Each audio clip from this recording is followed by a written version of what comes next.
திரும்பவும் இந்த கோல்டா இருக்கக்கூடியவர் ஹாட்டா மாறுற மாதிரியான ஒரு சூழ்நிலை உருவாயிட்டு இருக்கு. தெற்கு America, Middle East, Russia, Ukraine.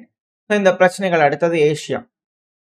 இங்க இருக்கக்கூடிய பகுதிகளில் ப்ராப்ளம் அப்படிங்கிறது வந்து பண்ண இன்க்ரீஸ் ஆக ஆரம்பிச்சிருக்கு. நாடுகள் திரும்பவும் போருக்குள்ள என்டர் ஆயிருவாங்களா? ஏன்னா மேற்கு மீடியாக்களோட செய்திகள், அது குறிப்பா தெற்கு அமெரிக்கா, வெனிசுவேலால வந்து பாத்தீங்கன்னா ஹோம்லேண்ட் செக்யூரிட்டி ஏஜென்சி அப்படிங்கிறது போல அமெரிக்கால ஒரு டிபார்ட்மெண்ட் இருக்கு. ஸோ அதோட ஒரு ரிட்டையர்டு ஏஜென்ட் இது போல ஒரு மிஷனுக்கு அனுப்புறதுனாலே ரிட்டையர் ஆயிடுவாங்க, இல்லை அந்த மாதிரியான நபர்கள் இருப்பாங்க. ஸோ சூஸ் பண்ணி பிக் பண்ணி இது போல அனுப்புவாங்களா என்ன எதுங்க தெரியாது. ஏன்னா அவங்களுக்கு அபரிவிதமான காதல் தான் நாட்டு மேல. ஸோ நாட்டுக்கு ஏதாவது நல்லது செய்யணும் அப்படிங்கிறதுக்காக இது போல இறங்கி செய்யறதுல பல நபர்கள் இருப்பாங்க. இந்த அமெரிக்காவோட ஹாலிவுட் படம்லாம் பார்த்தீங்கன்னா இப்படித்தான் இருக்கும். ஸோ அதே போல ஒரு விஷயம் செய்யலாமா அப்படின்னு இறங்கி இருக்கிறாங்க.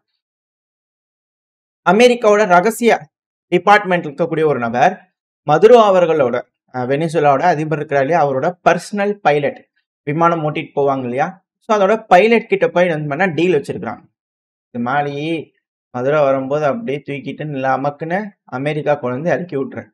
உங்க நாட்டு தலைவர் மேல ஏகப்பட்ட கேஸ் இருக்குது எங்க நாட்டுல, நாங்கெல்லாம் பாத்துக்கிறோம், தூக்கிட்டு வந்துட்டு லபக்குன்னு அப்படிங்கிறத ஒரு ஹாலிவுட் படம் ரியலா பண்ணலாம் அப்படிங்கிற யோசிச்சிருக்கிறாங்க. இதெல்லாம் வந்து மொசாட்லாம் செய்யணும், இவங்கெல்லாம் செஞ்சா எப்படி வேலைக்கு ஆகுமா? மொசாட் தான் டெக்னிக்கலா செய்வாங்க. அவங்க கிட்ட வேலையை ஒப்படைச்சிருந்தாங்கன்னா ஒரு படம் எடுத்திருப்பாங்க. இப்போ இவங்க கிட்ட ஒப்படைச்சினால எப்படி வேற? அந்த பைலட்டை ஒன்றும் கன்வின்ஸ் பண்ண முடியல. அடுத்து வந்து பண்ணா மிரட்டி பார்த்துக்கிறாங்க. பசங்கள்லாம் இருக்கிறாங்கல்ல, இந்த கிராமத்தில் தான் இருக்கிறாங்க உங்க பசங்க, அமெரிக்கால ஒரு பிரகாசமான வாழ்க்கை இருக்குது உங்களுக்கு, யோசிச்சு பாரு, பணக்கார வாழ்க்கையை வாழலாம் அப்படிங்கிற என்னென்னமோ பண்ணி பார்த்துக்கிறாங்க. எதுக்கும் தோறமா தெரியல. வெனிசுவேலன்ஸ்லாம் என்ன நினைச்சிட்டு இருக்கிறா? இந்த மாதிரி என்ன பிட்ரே பண்ணுவாங்கன்னு நினைச்சிட்டு இருக்கிறியா? நாங்கெல்லாம் தேசத்துக்காக உயிரை கொடுப்போம் அப்படிங்கிறத எங்க தலைவருக்காக துணை நிற்போம் அப்படிங்கிற ஒரு வீராபிதேசம்லாம் வந்து பார்த்தா அவர் தப்பு பேசிக்கிறார். இப்ப இந்த தகவல் வந்து பாத்தீங்கன்னா மீடியாக்கள்ல கசிய ஆரம்பிச்சிருக்கு. மிக பெரும் அளவுல பிரச்சனைகள் வந்துகிட்டு இருக்கு. ஏன்னா இது போலதான் இவங்களோட விமானங்களை திருடிட்டு போனாங்க. வெனிசுலாவோட விமானங்கள் வேற நாட்டுல இருந்து இதுல சாங்ஷன் இருக்கு அப்படிங்கிறதுனால, சாங்ஷன் இருந்ததுன்னா நாட்டுக்குள்ள பறக்க வேணாம்னு சொல்லுங்க, வேற ஏதாவது சொல்லுங்க. வெனிசுலாவோட விமானத்தை வந்து பாத்தீங்கன்னா தூக்கிட்டு போயிருந்தாங்க. இது போல பல விஷயங்கள் இருந்தது. $50 மில்லியன் வந்து பாத்தீங்கன்னா வெனிசுலாவை பிடிச்சு கொடுத்தீங்கன்னா, தலைவரை பிடிச்சு கொடுத்தீங்கன்னா, இல்ல இருக்கக்கூடிய இடங்கள் மிக முக்கியமான விஷயங்கள்லாம் சொன்னீங்க அப்படின்னா $50 மில்லியன் வந்து பாத்தீங்கன்னா பவுண்டி இருக்குது அவருக்கு அப்படிங்கிற பல விஷயங்கள். ஒருவேளை அந்த நபர் ரிட்டையர் ஆயிட்டமே 50 மில்லியன் சம்பாதிக்கலாம் அப்படிங்கிறதுக்காகவே இது போல ஏதாவது ஒரு வேலையை செஞ்சிருக்கலாம். பட் இது போல ஒரு விஷயங்கள் நடந்திருக்கு. வெனிசுவேலால ஆபரேஷன் ஃபெயிலியர் ஆயிருக்கு.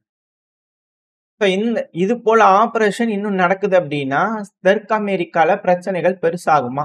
என்ன நடக்க போகுது அப்படிங்கிறது பார்த்தலாம். இங்க எஸ்கலேஷன் இன்க்ரீஸ் ஆக ஆரம்பிச்சிருக்குது. அடுத்தது காசால வந்து பாத்தீங்கன்னா தாக்குதலையே ஆரம்பிச்சுட்டாங்க இஸ்ரேல். முதல்ல இஸ்ரேலோட prime minister Benjamin Netanyahu permission கொடுத்தார். அதுக்கப்புறம் ஸ்ட்ராங்கான ஏர் ஸ்ட்ரைக் வந்து பார்த்தீங்கன்னா 3 தடவை பண்ணிக்கிறாங்க. அது 3 பகுதிகளில் பண்ணிக்கிறாங்க அப்படிங்கிற சொன்னாங்க. சீஸ்ஃபயர் போட்டாச்சு, இத்தனை வருஷமா வச்சு அடிச்சாச்சு, எல்லாம் பண்ணியாச்சு. இப்போ சீஸ்ஃபயர் போட்டு ஹோஸ்டேஜஸ்லாம் வாங்கினதுக்கு அப்புறம் திருப்பி எதுக்கு இப்படி ஒரு அட்டாக்?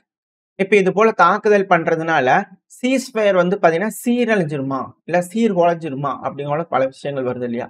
இதுக்கு வந்து பாத்தீங்கன்னா அவங்க தரப்பு நியாயமான விஷயங்கள். சீஸ்ஃபயரை கடைபிடிக்கிறதுக்கு தான் இது போல ஒரு தாக்குதலே. அந்த கொலாப்ஸ் ஆயிடக்கூடாதுல்ல, ப்ரீஎம்டிவ் ஸ்ட்ரைக். ஹமாஸ் வந்து யோசிக்கணும், சீஸ்ஃபயர் வந்து பாத்தீங்கன்னா மீறதுக்கு பயப்படணும். அது போல ஒரு விஷயத்துக்காக இது போல ஒரு ஸ்ட்ரைக், அதை எஃபெக்டிவா கடைபிடிக்கிறதுக்காக இந்த ஸ்ட்ரைக் அப்படிங்கிற நியாயப்படுத்திக்கிறாங்க. தேவ தூதர்கள் நியாயப்படுத்துறதுக்கு தவறியதே இல்லை. அவங்க செய்யக்கூடிய ஒரு விஷயங்கள் வந்து பாத்தீங்கன்னா நியாயமான செயல்களா இருக்கு. அதுக்கான காரணங்கள், விளக்கங்கள் அதை விட விம்பார் போட்டு விளக்குவாங்க இல்லையா? ஸோ அது போல பல விஷயங்கள் சொல்லிக்கிறாங்க. தாக்குதல் பண்ணதுக்கு ஒரு காரணம் வேணும், செஞ்சுட்டாங்க. சரி, ஏன் திடீர்னு ஒரு தாக்குதல் அப்படிங்கிற கேள்வி வருது இல்லையா? நெத்தன்யாஹு அவர்கள் சீஸ்ஃபயர் போட்டாச்சு, எல்லா பக்கத்துலயும் அமைதியா தான் இருக்கு, சரி வாங்க கோர்ட்டுக்கு, உங்க மேல ஒரு கரப்ஷன் கேஸ் இருக்குதுல்ல வாங்க அப்படிங்கிற வந்து பாத்தீங்கன்னா கூப்பிட்டுருக்குறாங்க. இப்போ இங்க சீஸ்ஃபயர் பிரச்சனையா இருக்கிற மாதிரி இருக்கு. லெபனான்ல ரெடியா இருக்கிறாங்க. ஏங்க அவர் தான் விடுறீங்களேன், அவர் தேவர்களால் ஆசீர்வதிக்கக்கூடிய ட்ரம்ப் அவர்களே நியாயவான் அப்படிங்கிறதால முத்திரை குத்திக்கிறார் இல்லையா? தயவு செஞ்சு அவர் தான் விட்டு தொலைங்களேன். ஏங்க இந்த இஸ்ரேலோட கோர்ட்டு அவரை திருப்பி வாங்க விசாரிக்கணும் அப்படிங்கிறது போல கோர்ட்ல கூப்பிட்டுக்கிறாங்க. இது மாதிரி சிக்கல்லாம் இருக்கு, செக்யூரிட்டி இஷ்யூ இருக்கு அப்படிங்கிற அவரும் நியாயமா சொல்லி பாக்குறாரு. அவங்களும் கேட்ட பாடில்ல, இங்கேயும் விட்ட பாடில்ல. ஏன் தான் இப்படி பண்றாங்களோ தெரியல. காசா மக்கள் மேல இந்த கோர்ட் மேல இருக்கக்கூடிய அந்த கோபங்கள அப்படியே அங்க பண்றாங்களா? அப்படிங்கிறது போல கேள்விகள் இருக்கு. பரவால்லப்பா, உனக்கு என்ன செக்யூரிட்டி பிரச்சனையா இருந்தாலும், ஒரு 5 நிமிஷம் வந்துட்டு போயிரு. 4 கேள்வி நறுக்குன்னு கேட்டுறான். அப்புறம் ஓடி போயிருவியாம்மா? சீக்கிரமா முடிச்சுக்கலாம். ரொம்ப ஷார்ட்டா முடிச்சுக்கலாம். உன்னோட பாதுகாப்பு கருதி ரொம்ப சிறுசா முடிச்சுக்கலாம். வாங்க டக்குன்னு வாங்க அப்படிங்கிறது போல கோர்ட்ல விடாம இருக்காங்க. இவரு இங்க விடமாட்டேங்கிறாரு. ஸோ நெத்தன்யாகு அவர்கள் சீக்கிரமா போயி இந்த பிரச்சனைகள்லாம் முடிக்க போறாரா? இல்ல சீஸ் ஃபயர் வயலேஷன் ஆயிருச்சு.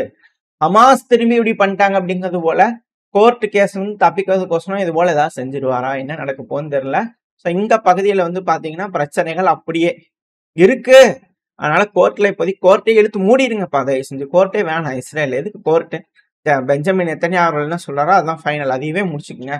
அப்படிங்கும் போல அதாவது இதுக்கப்புறம் பல நாடுகள் மிடில் ஈஸ்ட் இருக்கிற நாடுகள்லாம் கதறினாலும் ஆச்சரியப்படுறதுக்குல இஸ்ரேல்ல இருக்கக்கூடிய கோர்ட்டை கொஞ்சம் அமைதியா தான் இருந்து தொலையேன் அப்படிங்கிறது போல. சரி ஓகே. என்ன மாதிரியான ரிசல்ட்ஸ் வரப்போகுதுன்னு பார்க்கலாம். தாக்குதல்கள் இப்போ வரைக்கும் வந்து பார்த்தீங்கன்னா, காசா ஸ்ட்ரிப்ல 58%ங்கிறது வந்து பார்த்தீங்கன்னா, இஸ்ரேலோட கட்டுப்பாட்டுக்குள்ள தான் இருக்கு. எல்லோ லைன் தான். அதையும் தாண்டி உள்ள ஊடுருவி போய் எடுத்துக்கலாமா? அப்படிங்கிறது போல ஒரு யோசனையிலேயே இருக்காங்க. நீங்க அந்த மேப்ல பார்த்தீங்கன்னா தெரியும். எல்லோ லைன் இருக்கு இல்லையா? ஸோ அந்த லைன் சில நபர்கள் வந்து பார்த்தீங்கன்னா, அதையும் தாண்டி ஊடுருவி போய் பிடிக்கிறதுக்கும் வாய்ப்புகள் இருக்கு அப்படிங்கிறத சொல்றாங்க. அது நடக்குது அப்படின்னா திரும்பவும் ஒரு போர் தான் மிடில் ஈஸ்ட்ல. ஸோ மிடில் ஈஸ்ட் இங்க பதட்டமான சூழ்நிலைக்குள்ள என்டர் ஆயிருக்கு. அது மட்டும் இல்லாம பாகிஸ்தான் வந்து பார்த்தீங்கன்னா, நம்ம பகுதிகள சீஸ் ஃபயர் வயலேஷன் பண்ணிக்கிறாங்க அப்படிங்கிற தகவல்கள் வருது. நான் நைட் பார்த்தேன். இன்கேஸ் ஏதாச்சும் அப்படின்னா அடுத்தடுத்த பேர்ல பார்க்க ஆரம்பிக்கலாம். இது போல விஷயங்கள் அங்கேயும் நடந்துகிட்டு இருக்கு. ஸோ 2 பேரும் ஆப்கானிஸ்தானும் நம்மளும் ஓங்கி அப்ப வேண்டிய நேரம் வந்துருச்சு பாகிஸ்தான் அப்படிங்கிறதுல மாற்று கருத்துல. ஒரு வேளை இது நடக்குது அப்படின்னா, கண்டிப்பா அதுக்கு தான் அடித்தளம் போட்டிருக்கு பாகிஸ்தான் அப்படிங்கிறத புரிஞ்சுக்க முடியுது. ஸோ வாங்குறதுக்கு ரெடி ஆயிட்டு இருக்குது பாகிஸ்தான். அதுல எந்த ஒரு மாற்றம் இல்ல. ஸோ வெயிட் பண்ணி பார்த்தலாம். அடுத்தது அமெரிக்காவோட செக்ரட்டரி ஆஃப் வார் ஹெக்ஸத் அவர்கள் இருக்கார் இல்லையா? அவர் தரப்புல இருந்து பத்திரிகையாளர் தரப்புல வந்து பார்த்தீங்கன்னா, கேள்விகளுக்கு பதில் சொல்ல ஆரம்பிச்சுக்கிறாரு. இருக்கக்கூடிய உண்மையை சொல்லிட்டு இருக்கிறார். அதாவது செக்யூரிட்டி சிச்சுவேஷன் அப்படிங்கிறது ஜப்பானை சுத்தி ரொம்ப சிவியரா இருக்கு. இந்த ரீஜனே வந்து பார்த்தீங்கன்னா, அமைதி இல்லாம இருக்கு. அதை பாதுகாக்கணுமா இல்லையா? ஸோ அதனால அதிகப்படியான டிஃபென்ஸை வந்து பார்த்தீங்கன்னா, பர்ச்சேஸை இன்க்ரீஸ் பண்ண போறதா ஜப்பான் தரப்புலன்னு சொல்லிக்கிறாங்க. அது வரவேற்கத்தக்க வேண்டிய விஷயம். அதிகமா டிஃபென்ஸ் ஸ்பெண்டிங் இருந்தாதான் அமெரிக்கால கல்லா கட்டும். இல்ல ஜப்பான் பாதுகாப்பா இருக்குமா இல்லையா? ஸோ அதனால வந்து பார்த்தீங்கன்னா, அவங்க டிஃபென்ஸ் ஸ்பெண்டிங்கை இன்க்ரீஸ் பண்ணதுக்கு ஒத்துக்கிட்டு இருந்திருக்காங்க. கூடவே அடுத்த உக்ரைனா மாறிட்டு இருக்குது ஜப்பான் தைவானுக்காக அப்படிங்கிற சில நபர்கள் அப்படித்தான் பேசுவாங்க. இது போல செய்திகள் வந்துகிட்டு தான் இருக்குது. அது நம்புறது நம்பாததும் உங்களோட விஷயம். இது போல தகவல்கள் வருது இல்லையா?